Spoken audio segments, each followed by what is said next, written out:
all of us as a nation, and I am very happy, and I had no doubt in my mind, having traveled this journey as a politician in Kenya for a long time, I had no doubt in my mind that this was an assignment that was doable. And I'm very proud that we finally have a report, and the report has already been adopted by both houses of parliament, and we are now well on course to implementing it. Let me also take this opportunity to commend our former Prime Minister, the Honorable Raila Odinga, for the decision that we jointly made to make sure that we take the country on this path, the path of peace, of dialogue, consultation, conversation, that is what defines Kenya. Kenya is a country that is very well known, and we have credentials as a country, as believers in democracy, and that we can always use democratic means to resolve whatever issues that arise. Because as our democracy matures, we consistently have to look out for avenues that gives us the opportunity and leverage to resolve whatever issues that are identified amongst us. And therefore, I'm very happy that today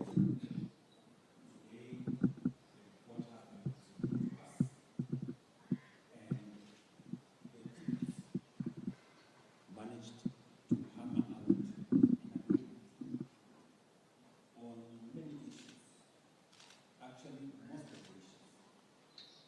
And what is outstanding are issues that we will resolve as a matter of course, and I'm sure that the same commitment that brought us to this point will take us to the finish line. I am particularly happy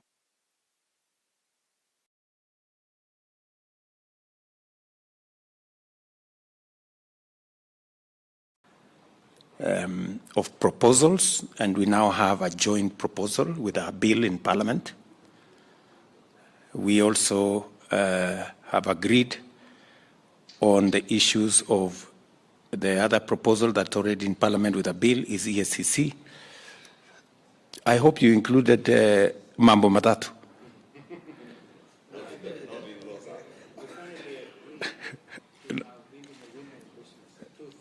Yeah, okay. Again, let me also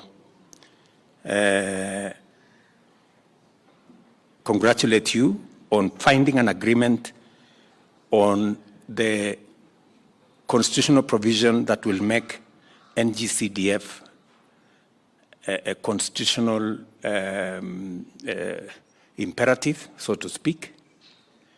The oversight fund that the Senate will access, and also NGAF that will be available to our women members of parliament. I am sure Wambilianga and my sister here, Amina, will be happy when we finally make that NGAF a constitutional bill that will constitutionally provide for resources for our women members of parliament to discharge their responsibilities and to serve the people of Kenya appropriately. And as Stephen has said, I am happy that the outstanding issue of two-thirds gender, finally, both sides have agreed on a way forward. I want to encourage all of us that this time round, I think we have an opportunity to make sure that we deliver on this constitutional imperative. Parliament is teething on a problematic area on the matter of two-thirds gender rule.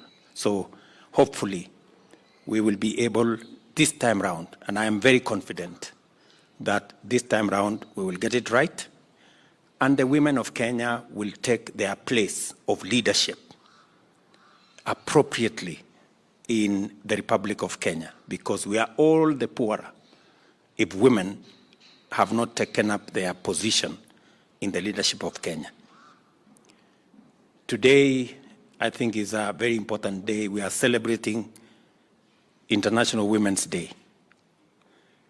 And as we do that, we are having this concurrence of minds on delivering on the two-thirds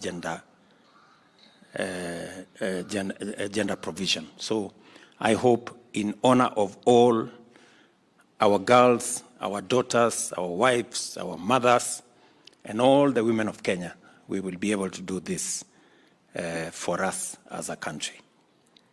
Let me also congratulate all of you. I know that when you have constituencies, you know, when you represent people, it's difficult to carry everybody's view. And sometimes you get blamed for this or the other. But I am confident that you had the fortitude and the strength and commitment to make sure that you did the right thing. So, members of this committee, members of the Secretariat, I want to give you my assurance that I will do the best I can to make sure that we deliver on the agreement that you have made. It is not an agreement of one side versus the other. It is our collective position.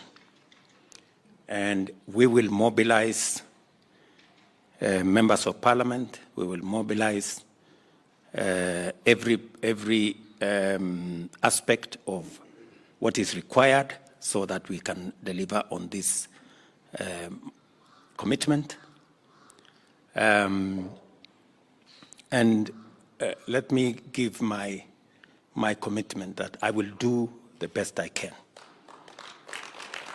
We all know, you know, the good thing is that all of us here are members of parliament.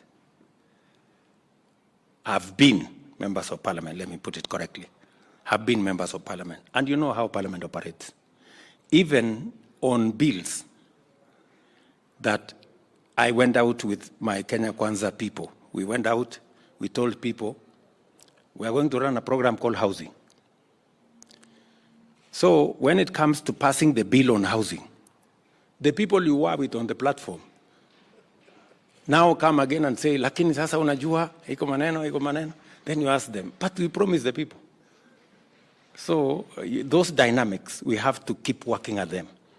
So I really want to ask Parliament this time round, because whenever I call a PG here, and they really take a lot of my time, I have to explain at length many times.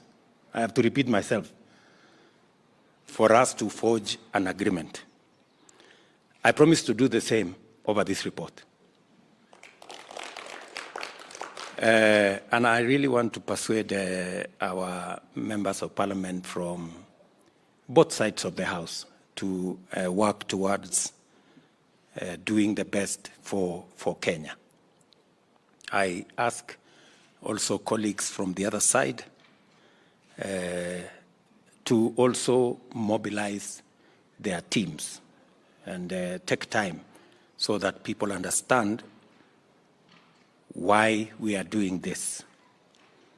Because sometimes Parliament pushes back and say they have a mind of their own, and they tell us that they are an independent house, and we should not give them lectures.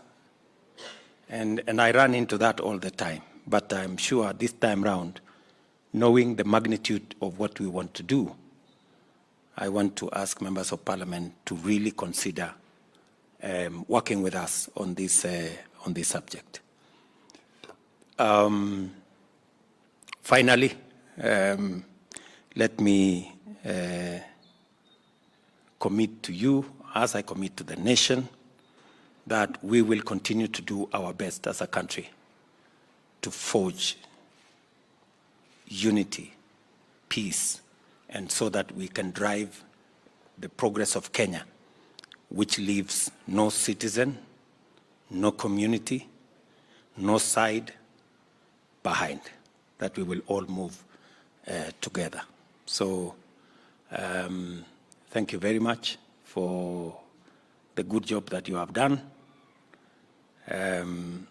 When finally the history of Kenya will be written, I am sure that if you will not have a chapter, you will not miss some paragraphs in some place, that there were some good people who did a good job for Kenya.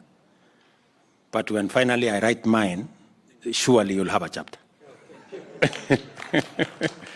So I want to say thank you very much. I know my friend, former Vice President, has said that these good people have said that we are pushing the candidature of the former Prime Minister. And I said when I was in Parliament the other day with the East African Legislative Assembly that indeed we have agreed as leaders from the East African community, because it is the turn for the East African side of our continent to provide the leadership for AU. I have consulted with the leaders of our region, and we have agreed to support the candidature of the Honorable Raila Odinga. And it is because, number one, he is Kenyan.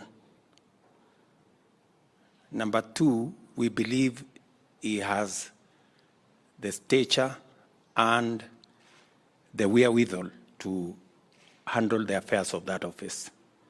And number three, as East Africans, we have agreed that we move together in that direction. So, my friend Stephen and the teams here, you remember, we all remember, we pushed the candidature of Amina the last time. We did very well. She won the first round, but she didn't win the final round. And it is another opportunity for us as a country to present a candidate from Kenya for the position of AU. This is not about political sides. This is about Kenya. And we must always remember that there is politics and we have a nation. And when there are issues that concern Kenya as a nation, we must close ranks as communities, as parties, as sides, so that we can all move together. In fact, we do not have as many Kenyans in international positions as we should. And we should change our strategy so that we can be able to get more Kenyans occupying positions in the international framework, because